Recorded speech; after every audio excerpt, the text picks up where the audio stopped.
नमस्कार, मैं हूं आपका दोस्त विजय विद्रोही। आप मुझसे जुड़ चुके हैं, इसके लिए आप सबका तहे दिल से शुक्रिया। और अगले 8-10 मिनट में आपसे जुड़े रहने की कोशिश करूंगा। तो राजस्थान की वरिष्ठ बीजेपी की नेता, 2 बार की मुख्यमंत्री वसुंधरा राजे ने क्या तय कर लिया है कि बिना नाम लिए बीजेपी के आला कमान को किश्तों में दुख देना है।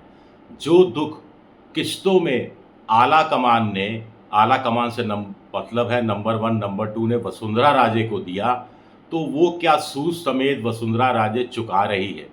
पिछले 15 दिनों में दूसरी बार बिना नाम लिए उन्होंने आला कमान पर हमला बोला है। जो पहले हमले के मुकाबले दूसरा हमला ज़्यादा व्यक्तिगत है, ज़्यादा मारक है, बीजेपी आला कमान के खेमे में ज़्यादा बेचैनी पैदा करने वाला है। टाइमिंग देखिए, जिस दिन चुनाव आयोग 2 राज्यों में विधानसभा चुनाव की कार्यक्रम की घोषणा करता है, उसी दिन वसुंधरा राजे कहती हैं कि काश ऐसी बारिश हो कि अहम उसमें डूब जाए।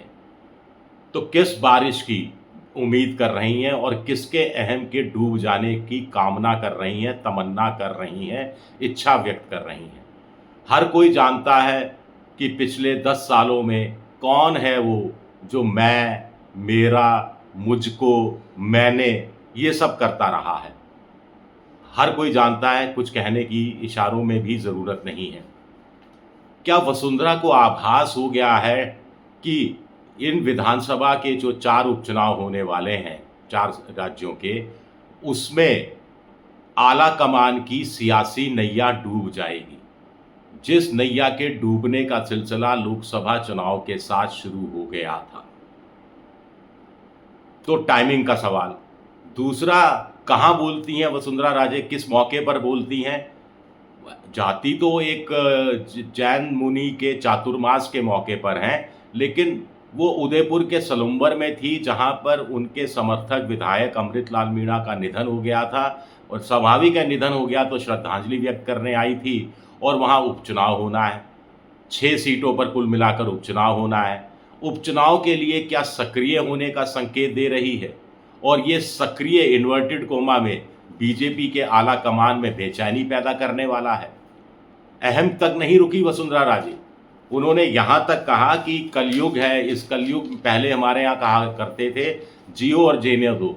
अब कलयुग है और कहा जाता है मैं जीऊँ लेकिन दूसरा ना जिए।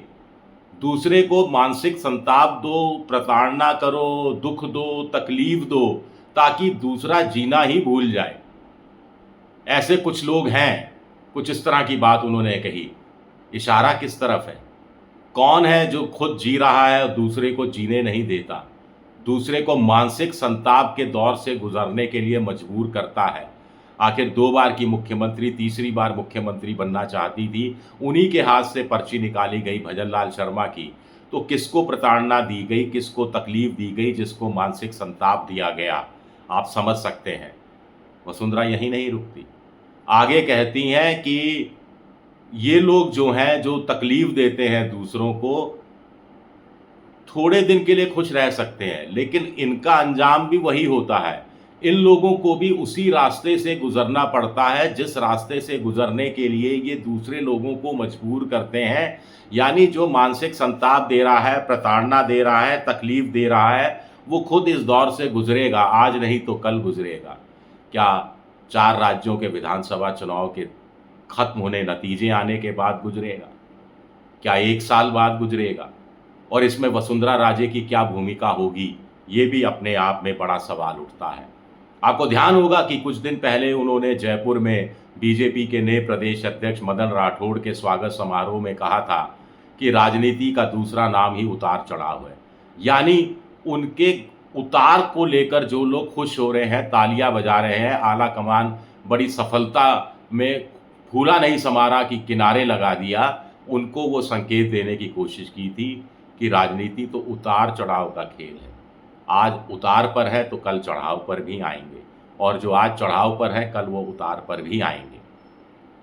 आगे उन्होंने पद, कद और मद की बात कह दी थी। फिर वही मद जो इस बार अहम के रूप में सामने आया है। वही पद, मद और अहम जिसको मोहन भागवत अहंकार की बात कह रहे हैं। अब क्या, उस समय क्या कहा था, जिसको पद का मद हो जाता है उसका सियासी कद घट जाता है, घटना शुरू हो जाता है। 4 जून के नतीजे आने के बाद किसका सियासी कद घटा है, ये बताने की ज़रूरत नहीं है।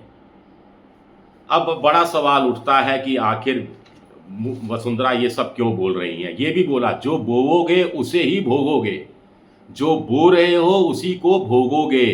तो एक तरह से क्या महारानी श्राप दे रही हैं? श्राप दे रही हैं उन नेताओं को जिन्होंने उनके साथ बुरा किया, उनके समर्थकों के साथ बुरा किया, उनके साथ बेइंसाफ़ी की। ये भी एक बड़ा सवाल उठता है। क्या राजे फिर एक बार वही, क्या राजे आला कमान को किश्तों में टेंशन दे रही हैं? क्या राजे नई तरह की सियासी खिचड़ी पका रही हैं? क्या राजा ने अपने अपमान का बदला लेने का ठान लिया है? क्या राजे भूल नहीं पा रही हैं कि किस तरह आला कमान ने उनके और उनके समर्थकों के साथ धोखेबाजी की, पॉलिटिकल बेईमानी की? कुल मिलाकर राजे प्रवचन कर रही हैं या पॉलिटिक्स कर रही हैं? आप कहेंगे प्रवचन कर रही हैं, कुछ लोग कहेंगे पॉलिटिक्स कर रही हैं। मैं ये कहूँगा कि वो प्रवचन के बहाने पॉलिटिक्स कर रही हैं और पॉलिटिकल प्रवचन से प्रवचन से अपने समर्थकों को एक खास किस्म का संदेश दे रही हैं, मैसेज भेज रही हैं। यही मैसेज विधानसभा चुनाव के दौरान भी भेजा गया था और जो बीजेपी आसानी से 200 में से 140 पार जा सकती थी, वो 115 पर अटक गई थी। यही पॉलिटिकल मैसेज या पॉलिटिकल प्रवचन मैसेज के रूप में लोकसभा चुनाव में भी दिया गया था और 25 में से 11 सीटें बीजेपी हार गई थी, जिसमें से कुछ सीटें बीजेपी क्यों हारी आला कमान अच्छी तरह से जानता है। वो मैसेजिंग जो हुई थी, जो प्रवचन हुआ था, उसके कारण हारी।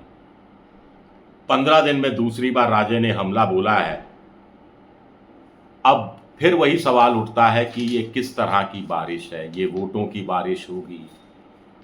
वोटों की एक लू चली थी और वो थपेड़े बीजेपी का आला कमान लोकसभा चुनाव में झेल नहीं पाया था और 303 से घटकर 240 पर आ गया था। तो विपरीत मौसम बना हुआ है। जो लोग सोच रहे थे कि बीजेपी का सावन आएगा,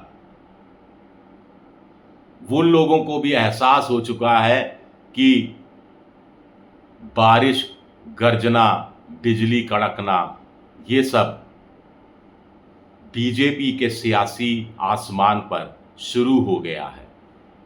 और वसुंधरा को तो लगता है कि बस अब एक बारिश का एक दौर और आना बाकी है, जिसमें काश ये अहम डूब जाएगा।